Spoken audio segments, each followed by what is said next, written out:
गडचिरोली जिल्ह्यात तिसऱ्यांदा अवकाळी पावसामुळे मिरची उत्पादक व धान उत्पादक शेतकरी संकटात आलेले आहे।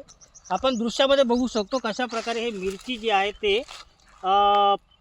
इथे उन्हात ठेवण्यात आलेली आहे आणि तिसऱ्यांदा काल पहाटे व आज पहाटे 2 दिवस असा पाऊस आल्यामुळे मिरची जी आहे ते खराब झालेली आहे।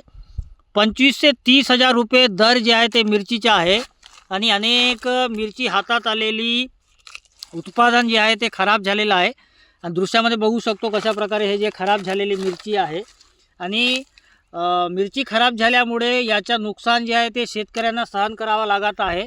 कारण की 25-30 हजार रुपये एकर 25-30 हजार रुपये क्विंटल ही मिरची आहे आणि यावेळी उत्पादन चांगला निघाला, परंतु अवकाळी पावसामुळे जे आहे ते शेतकऱ्यांना असे फटके जे आहे ते बसत आहेत आणि चांगला पीक निघाल्यानंतर अवकाळी पावसामुळे शेतकऱ्यांमध्ये एक भीतीचे वातावरण आहे। कारण की आता तिसऱ्यांदा अवकाळी पाऊस आलेला आहे। या 10 दिवसात अवकाळी पाऊस जे आहे ते गडचिरोली जिल्ह्यात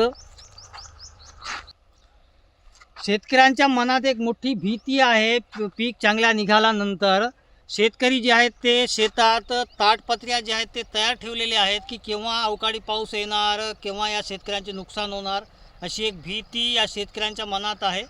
आणि पहिली तोडणी झालेली आहे, दुसरी तोडणी सध्या सुरू आहे आणि दुसरी तोडणीतही चांगला पीक शेतकऱ्यांना होत आहे, परंतु अवकाळी पावसाच्या फटक्यामुळे गडचिरोली जिल्ह्यातील मिरची उत्पादक शेतकरी किंवा जे भात कापणी आहे ते भात कापणी गडचिरोली जिल्ह्यात एप्रिल 15 पासून एप्रिलच्या शेवटपर्यंत केली जाते। आता एक 10-12 दिवस उरलेले आहे। शेतात पाणी सोडणे शेतकऱ्यांनी बंद केले कारण की कापणी जवळ आलेली आहे, परंतु अवकाळी पावसामुळे बांधात पुन्हा पाणी जे आहे ते साचत आहे। यामुळे पिकांवर फटका जे आहे ते अवकाळी पावसाचा पडत आहे। या नुकसानमुळे जिल्हा प्रशासनाकडे शेतकरी विनंती करीत आहेत की पंचनामे करून अवकाळी पावसाचे जे नुकसान झाले शेतकऱ्यांचे याच्या भरपाई जी आहे ते राज्य सरकारकडून देण्यात यावा।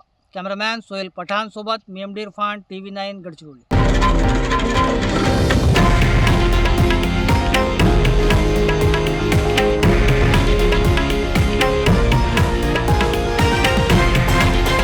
हे आहे देशातील नंबर 1 न्यूज नेटवर्क आणि आपण पाहत आहात TV9 मराठी, एकमेव।